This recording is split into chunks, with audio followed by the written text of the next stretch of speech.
দর্শক, চায়নার লোকজন একদমই সাধারণ যে কোনো জিনিস দিয়ে অসাধারণ কিছু তৈরি করতে পারে। এই ভিডিওটি পুরোপুরি দেখলে অনেকটাই অবাক হয়ে যাবেন। দেখুন, এগুলো হচ্ছে বিছানার চাদর, বালিশের কভার বাঁশ দিয়ে তৈরি করেছে। কিভাবে তৈরি করেছে চলুন দেখি। এই যে বাঁশগুলোকে একটা ফালি ফালি করে নির্দিষ্ট মাপে কেটে এগুলো সাইজ করে বিস্কিটের মতো করা হয়েছে। তারপরে এগুলোকে ক্লিপ অনুযায়ী লাগিয়ে দিয়ে সাইড দিয়ে সেলাই করে দেওয়া হচ্ছে কাপড়।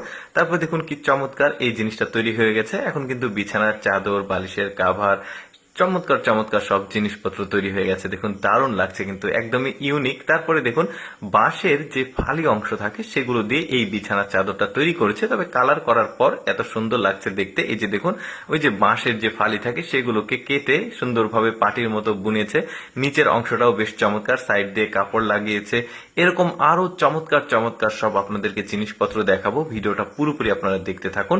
এই যে দেখুন কি দারুণ লাগছে। তারপরে দেখুন, এটাও কিন্তু বাঁশের যে ফালি থাকে সেটা দিয়েই তৈরি করেছে।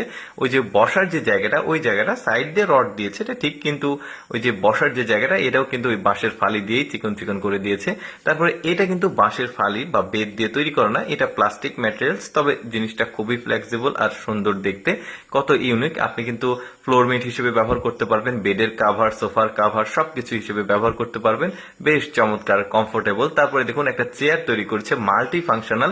এটার আবার বেশ চমৎকার মানে ডিজাইন গুলো আছে, দেখতে ভালো লাগছে, ইউনিক। এটা আবার বাঁশ দিয়েই তৈরি, কিন্তু বসছে যে জায়গাটা ওই জায়গাটা আসলে বাঁশের ফালি তারপরে কাঠ দিয়ে তৈরি করেছে।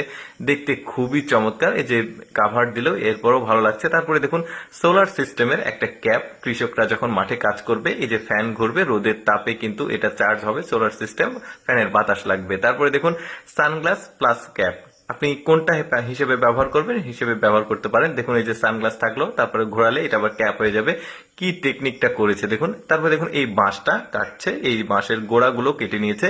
এখন এই বাঁশের গোড়াগুলো একটা মেশিনে দিয়ে, একটা লোহার দণ্ড দিয়ে ঘষে ভেতরে ফালিটা কাটা হয়েছে। তারপরে দেখুন, ডাটা লাগাচ্ছে। কি চমৎকার একটা চায়ের কেটলি তৈরি হয় দেখুন। এবার ঢাকনা তৈরি করছে। মানে ওই যে বললাম, ওরা একদমই সাধারণ জিনিসগুলো থেকে অসাধারণ কিছু তৈরি করতে পারে। দেখুন, রং করার পর দেখতে খুবই ভালো লাগছে। তারপরে এই চেয়ারটা দেখুন, আনলিমিটেড দোল হবে, কোনো ইলেকট্রনিক্স ডিভাইস নাই, কোনো মানে চার্জ লাগবে না, অথচ আপনি কিন্তু আনলিমিটেড দোল খেতে পারবেন। কি দারুণ একটা জিনিস। তারপরে দেখুন, এটাও বিছানার যে পাটি বলি আমরা আঞ্চলিক ভাষায়, ওইটা তৈরি করেছে। এর বেশ চমৎকার লাগছে। আপনার ব্যবহার শেষে এটাকে সুন্দরভাবে গুছিয়ে রাখতে পারেন। বেশ ইউনিক জিনিসটা। তারপরে দেখুন, সোফাকে কত চমৎকার ভাবে ওরা বেডে কনভার্ট করবে, আবার বেডকে সোফাতে কনভার্ট করবে। কি বুদ্ধিটা খাটিয়েছে দেখুন। এই যে বেডটা সোফা হয়ে গেল। এই যে দেখুন, এটা বেড আছে, আপনি শুয়ে থাকার পর উঠে বসলে এই যে চাপ দিলে এটা আবার সোফা হয়ে যাবে। বেশ দারুণ। এতগুলো জিনিসপত্রের মধ্যে আমার কাছে বাঁশের তৈরি এই ইউনিক বিছানার কাভার এবং